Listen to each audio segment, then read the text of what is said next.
Welcome back to your weekly deep dive. Absolutely. We've got the 5 key distribution stories that really stood out last week, all from White Sky Hospitality. And our mission, as always, is simple: to give you something actionable, something you can use for the week ahead. Right. No fluff.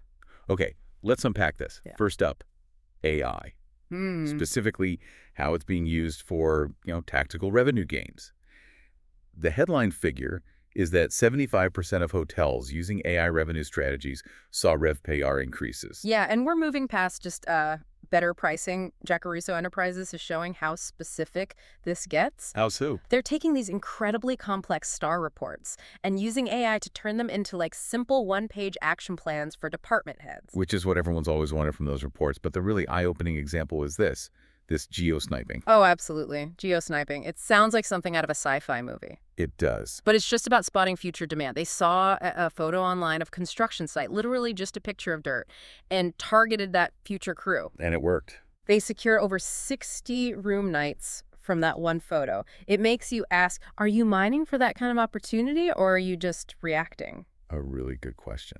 All right, let's shift to macroeconomics with the BCD Travel forecast. And this one is a little confusing on the surface. It is. Global economic growth for 2026 is forecast at 2.6%. That's the weakest it's been since 2009 if you take out the pandemic. Right. But then you see global ADRs, the average daily rates, are still set to rise almost 5%. How does that compute? Exactly my question. It's all in the regional breakdown. North America is only seeing 2.2% ADR growth. The demand is softening there. Okay. But then you look at the Middle East at 8.2%, or Turkey, which is projected at 20%. Wow. So travel managers are shifting intensely to what they call cost avoidance. It's that power shift we've already seen with the airlines. Got it. Now, for what I think is a fascinating piece on global distribution, Google's report on India. Oh yeah, this is a big one. 85% of travel is booked online. But what surprised me is that 68% use YouTube for discovery.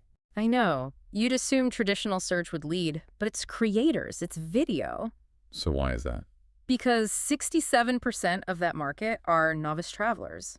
They're cost conscious, and they're looking for guidance for a trusted source. And that's where targeted spend really pays off. Exactly. Look at the OIO case study. Their Performance Max campaign boosted return on ad spend by 50%. While cutting costs. While cutting acquisition costs by 25%. That is just massive efficiency. Okay, let's pivot to the other end of the spectrum. The Virtuoso Lux report. High-end travel. And the big trend here is slow, sustainable journeys.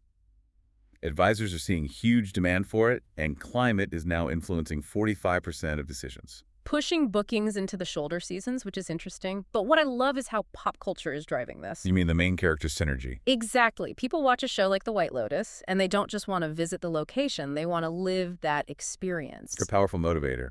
And wellness is still a huge factor. It's the second most requested solo experience. Huge. All right, let's wrap up with distribution fundamentals from SiteMinder.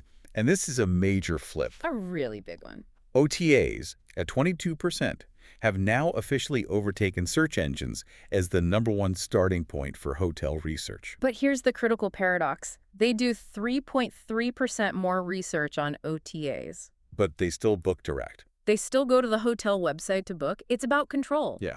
And they're willing to pay for it. 63% will pay extra for specific features. And this demand for control ties into that whole privacy paradox with AI, right? Perfectly. You see a cultural divide. Travelers in Asia seem more open to AI monitoring for a better experience, while North Americans are more resistant.